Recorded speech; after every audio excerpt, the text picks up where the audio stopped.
Assalomu alaykum hammaga. Sizlar bilan Yaqubjon Salimov va bugun biz mashhur YouTube bloger Al-Sharifiyning Mishari Rashidga aytgan qo'shig'ini tarjima qilamiz. O'sha YouTube bloger haqida qisqacha ma'lumot beradigan bo'lsam, Abdulloh Sharifiy, Abdulloh Al-Sharif mana shu soha bo'yicha mutaxassis hisoblanadi, ya'ni siyosiy tahlil qiluvchi, ma'lumotlarni ochiqchasiga ko'rsatuvchi va xullas siyosatlarning ochiq basharasini ochib beruvchi odam sifatida YouTube'da to'liq tanilgan ekan va u ham Mishar Rashid Alafasiyga atab qilgan ishlarini barchasini jamlab qo'shiq aytgan ekan. Biz albatta bu qo'shiqni tarjima qilamiz va birozgina tahlil qilamiz. Demak, qo'shiqni ko'rib turibsiz. Mishariylarda mishmish chiqdi sotganlar u sotib olganlar uchun. Qiroat davlatidan keyin, ulug'likdan keyin endi u iflosliklarga qo'shiq aytyapti. Ya'ni bilamiz, Mishari Rashid juda ham yaxshi Qur'on o'qiydi.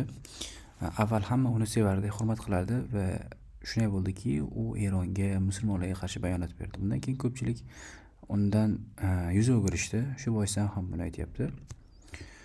Ko'chalarda, mahallalarda nima deyishayotganini bildingizmi? Deyishdiki, mishmish vijdonni siyoslarga sotdi. Naqadar uyat. Bosqinchi undan tinch. Lekin qarshilik ko'rsatuvchilar qamaldi. Ya'ni bu yerda shunaqangi narsa bo'lyaptiki, ba'zida Mishar Rashid va shuningdek uning hukumati yomon tarafdagilarga, dushmanlarga, ya'ni musulmonlarga dushmanlik qilayotganlarga hech qanaqa gap qilmasdan, lekin o'sha musulmonlarning dushmanlariga gap aytgan odamlarni o'zini qamoqqa tiqib qo'ygan. Ularga o'zlaricha qonuniy chora ko'rib qamoqqa tiqishgan.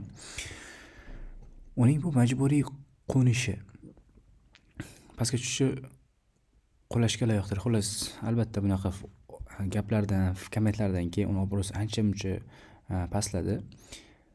Ey mishmish, bu nashiding hilol qoidalari haqidami yoki qaror qabul qilish markazlari haqida jasorat bilan yozilganmi yoki amerikaliklar haqidami?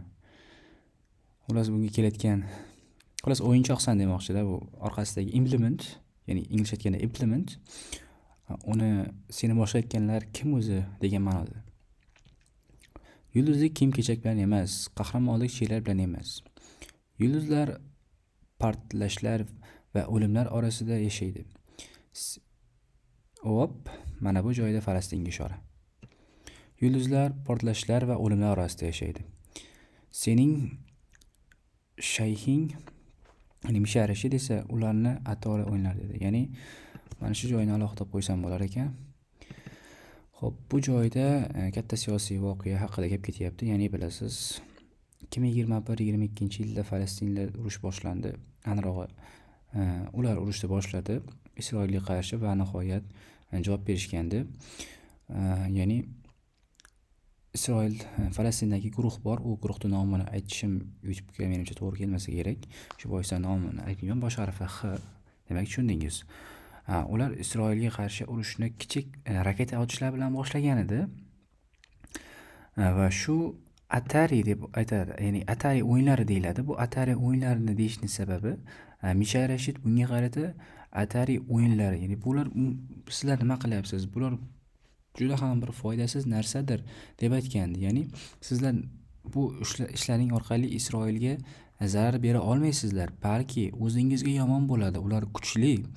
Sizlarga yanada qattiqroq zarba berib aholini qirib yuboradi degan ma'noda ularga javob bergan edi. Ya'ni Falastinning bu ishiga. Sen kitob ko'targan mishmishdek, ya'ni ahmoqdek sakrayverding, lekin Muhammad sallallohu alayhi vasallam hech qachon xorlik va mag'lubiyatga chaqirmagan. O'sha shayxlaringni oldi, ularni guruch va kariga almashtirib yubor.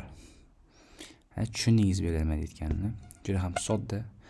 Buyuk Abu Ibrohim va bilasiz, Falastinning prezidenti edi. Sinvar albatta. Aytadiki, kuting saralash ketyapti. Va mana bu joyi zo'r. Sionistlar bilan oradagi yashirin sirlar fosh bo'ladi, albatta. Vaqt o'tgan sari kimni qo'llayotgani, kim sionistlar bilan ekanligi bilinadi va oxir-oqibat ular hattoki yashashmaydi deyishgan. Va bu birin-ketin bo'lyapti.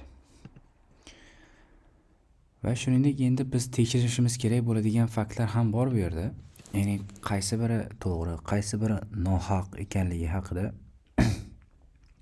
Bilasiz, hozirgi paytda juda ham ko'p bunaqa narsalar. Lekin biz ularga e'tibor bermaymiz.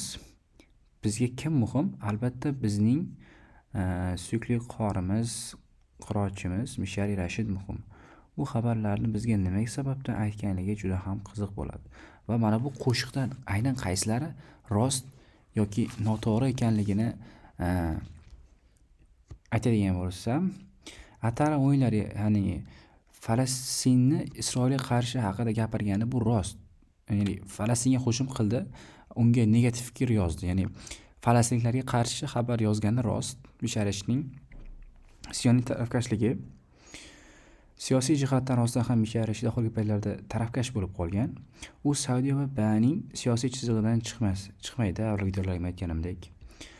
Sotqinlik ayblovi subyektiv. Bu uning taqinchilari tomonidan qo'yilgan tamg'a. Xo'p, diniy maqomi tushishi, albatta diniy maqomi qaysidir ma'noda tushdi, chunki Mishari Rashid to'g'ri, u musulmonlarga qarshi chiqmayapti, lekin ularning dushmanlariga ham ochiqdan ochiq qarshi chiqmayapti-da. Hozirgi paytga kelib. Avvallar shunday edi, hozir ko'proq obro'sini o'ylayapti ham deyishyapti. O'zini saqlab qolishga obro'sini o'ylashyapti ham deyishyapti. Shu boisdan ham ancha-muncha tushdi. Hozir biron bir hukumatga qarshi gapiradigan bo'lsa, nimadir deydigan bo'lsa, tamom, u ham ketadi. Va qo'shimcha faktlar. Qo'shimcha uni oqlaydigan faktlarni keltirgan bo'lardim. Lekin avvalgi videolarimda allaqachon aytib bo'lganman va shuni ham aytib qo'ymoqchiman. Siz bu insonni yaxshi ko'rib, yaxshi ko'rmasligingiz o'zingizga bog'liq. Va shuni ham aytish kerak. Bu odam qilayotgan ishlar noto'g'ri bo'lsa ham, aytaylik noto'g'ri deylik, lekin u Qur'on o'qiydi. Qur'on xato emas. Hadislar xato emas. Islom tarqatayotgan bilimlari xato emas. Shu boisdan ham uni tinglayversangiz bo'ladi, albatta. Men to'g'risi uni ko'proq videolarimda maqtadim. Tarafini oldim, ya'ni u siyosiy qurboni bo'ldi. Siyosat qurboni bo'ldi, majbur bo'ldi deb aytdim.